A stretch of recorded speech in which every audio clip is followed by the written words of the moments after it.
तो स्वागत है आपका आपके चैनल स्टडी विद आकाश में। और आज मैं आपके लिए करंट अफेयर्स के कुछ इंपॉर्टेंट क्वेश्चंस लेकर आया हूं। चलिए शुरू करते हैं।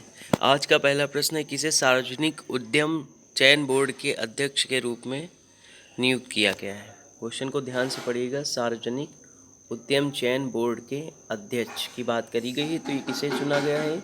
ये राजीव कुमार को चुना गया है। और राजीव कुमार हैं और ये 1984 बैच के झारखंड कैडर के आईएएस ऑफिसर हैं। ठीक है, अब अगले क्वेश्चन को देखते हैं। अगला क्वेश्चन है, ब्रिक्स विदेश मंत्रियों की बैठक की मेजबानी किस देश ने की? तो ये किस देश ने की है? ये की है रूस ने। ठीक है, अब अगला इसके बारे में थोड़ा सा जान लेते हैं आगे कि ब्रिक्स विदेश मंत्रियों की बैठक जो है वो 28 अप्रैल को हुई थी। 28 अप्रैल को हुई थी। ठीक है, और रूस द्वारा जो है ये आयोजित की गई थी।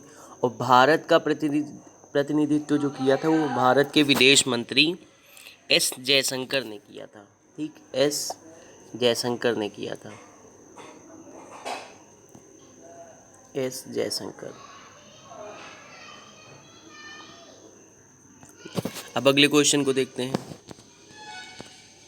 अगला क्वेश्चन, ब्रिक्स विदेश मंत्रियों की बैठक की मेजबानी किस देश ने की? तो ये रूस ने की। ये क्वेश्चन रिपीट हो गया है दोस्तों। अगले क्वेश्चन को देखते हैं। अगला क्वेश्चन है, किस आईआईटी द्वारा बहुसतह सैनिटाइजर डिज़ाइन किया गया है? तो ये किस आईआईटी द्वारा किया गया है? तो इसका आंसर है आईआईटी भुवनेश्वर द्वारा।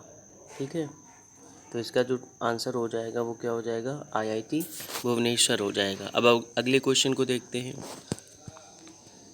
अगला क्वेश्चन है, विश्व मुक्केबाजी चैंपियनशिप 2021 की मेज़बानी कौन सा देश करेगा? देखिए, मैं आपको बता दूं कि पहले जो ये मेज़बानी थी ये भारत करने वाला था, लेकिन भारत में ये जो है रद्द कर दिया गया। ठीक है, और इसके लिए भारत पर जो है $500 का फ़ाइन लगाया गया। $500 का जो है फ़ाइन लगा दिया गया कि रद्द करने की वजह से। और अब जो है ये सर्बिया में होगा। ठीक है, और सर्बिया की कैपिटल क्या है?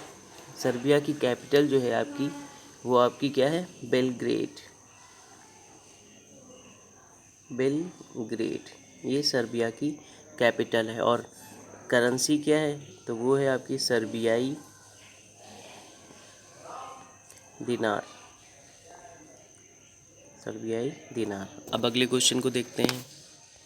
अगला क्वेश्चन है, आंतरिक विस्थापन ग्रिड 2020 रिपोर्ट निम्न में से किसके द्वारा जारी की जाती है? तो ये किसके द्वारा जारी की जाती है? ये आईडीएमसी के द्वारा जारी की जाती है। आईडीएमसी की स्थापना 1995 में हुई थी। ठीक है, और आईडीएमसी का जो फुल फॉर्म होता है वो क्या होता है? Indian dairy machinery company limited. और नासा का फुल फॉर्म देख लीजिए क्या होता है? National aeronautics and space administration होता है। ठीक है, जक्सा, तो यहाँ पे जक्सा की स्पेलिंग ये नहीं, JAXA ये है। तो जक्सा का जो फुल फॉर्म होता है वो जापान एरोस्पेस एक्सप्लोरेशन एजेंसी है। ठीक है, और ये टोक्यो में है, जापान में टोक्यो में है।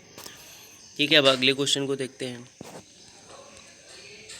अगला क्वेश्चन है, किसके द्वारा from the great lockdown to the great meltdown report जारी की गई है?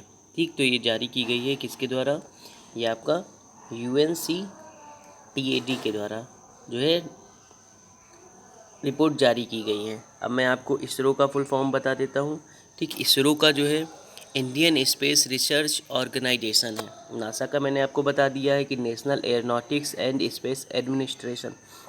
और आज का आपका जो है होमवर्क रहेगा कि आप USGS और UNCTAD का जो फुल फॉर्म है वो आप कमेंट में लिखें।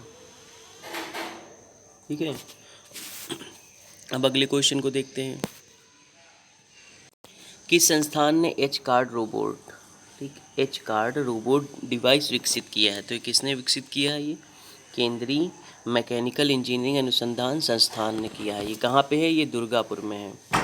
ठीक है, ये आपका दुर्गापुर में है। और आपको बताना है कि दुर्गापुर किस स्टेट में है। ठीक है, अब मैं आपको एच कार्ड का मतलब बता दूं। एच कार्ड का मतलब होता है हॉस्पिटल। ठीक है, एच कार्ड का मतलब हॉस्पिटल, हॉस्पिटल केयर। अब card, H for hospital, card का मतलब CARD, तो C का मतलब कार्ड। A फॉर आपका हो जाएगा care, sorry, A for assistant, assistant.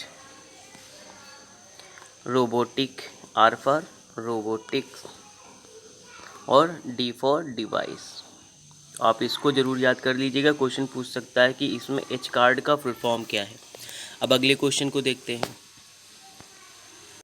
James bakes का, जिसका हाल ही में निधन हो गया है, वह नासा के प्रशासक थे। आपको बताना है कौन से नंबर के प्रशासक थे, तो ये 6 नंबर के प्रशासक थे। ठीक है, अब आपका होमवर्क रहेगा कि आपको बताना है कि कब से कब तक जो है ये प्रशासक रहे हैं, ईयर बताना है।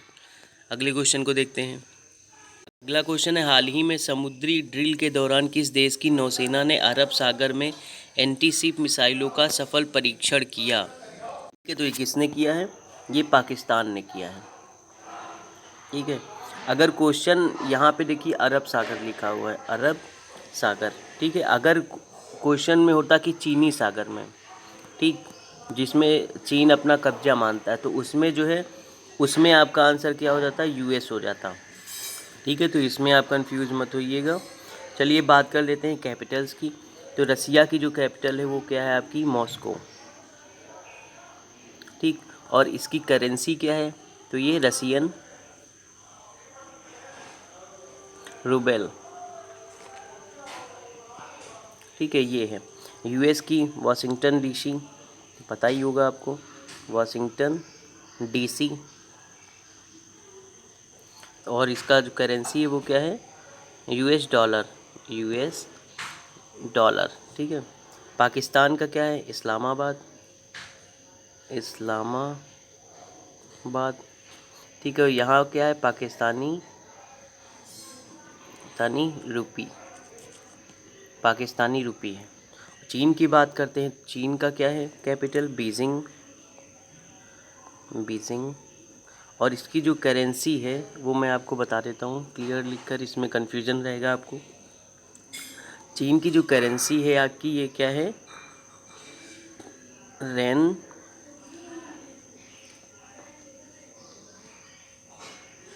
आपका क्या है? रेन मिन बी। ठीक है, इसको अगर शॉर्ट में अगर आपको करना है तो इसका सिंबल ये होता है, वाई बना के 2 बार ऐसे कट कर देने का, ये आपका जो है सिंबल हो जाएगा रेन बी। और इसको युआन भी बोलते हैं, 1 युआन। ये किसके बराबर होता है आपका? ये 10 झोउ के बराबर होता है, झोउ के, JHOU, झोउ के बराबर होता है। और 1 युआन किसके बराबर होता है? 100 फेन के बराबर होता है। ठीक है, थैंक यू। अगर आपको ये वीडियो अच्छा लगा हो तो प्लीज़ लाइक करिए, शेयर करिए और सब्सक्राइब करिए। Thank you.